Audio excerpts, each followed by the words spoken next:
Now, the first type of basic agent in the artificial intelligence is called simple reflex agent.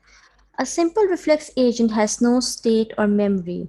It only works on if-then conditions, which means that it has to check if certain condition is fulfilled and then do the action that is coded if that condition is fulfilled.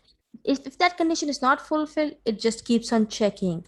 Now, the problem with such an agent can be that it is very easy for an AI simple reflex agent to get stuck in an infinite loop.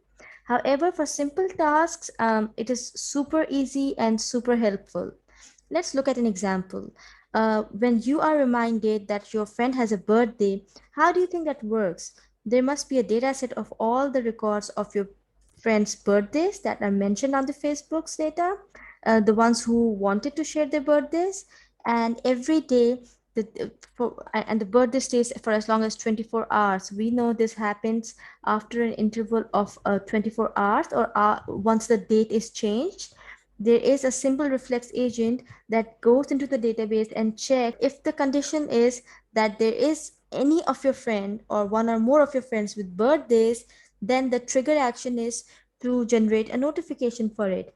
If there is no such birthday on your friend circle, then it will keep on checking every day.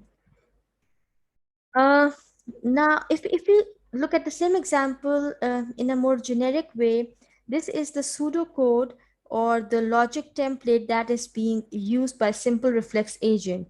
And this is a little visualization of the same. By now, we know what environment is. It is the world in which an agent operates. And we have seen that agent operates through sensors and the agent performs back through acts through actuators. By the way, these arrows are inverse. My bad. So looking at this technical explanation, the function is simple reflex agent, the name of the agent, and it takes in the input or percepts from the sensor.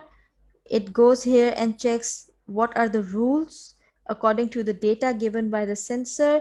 If there is a rule that applies, then the respective action is conducted via actuators, which in turn interacts with the environment using effectors. So there are static values, one static value called rules, which is a set of if-else rules.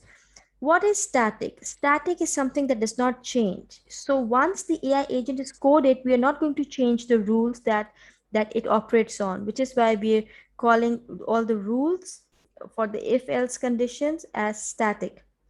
What else do we have? We have a state, and we understand the state of the agent through the inputs, also called percept. Then there's a rule which is over here, and we match the state that we know through the input with the rule, and respectively we find out what is the next action supposed to be and apply that, and therefore our task for one go is finished, so we return the action. This works in a loop.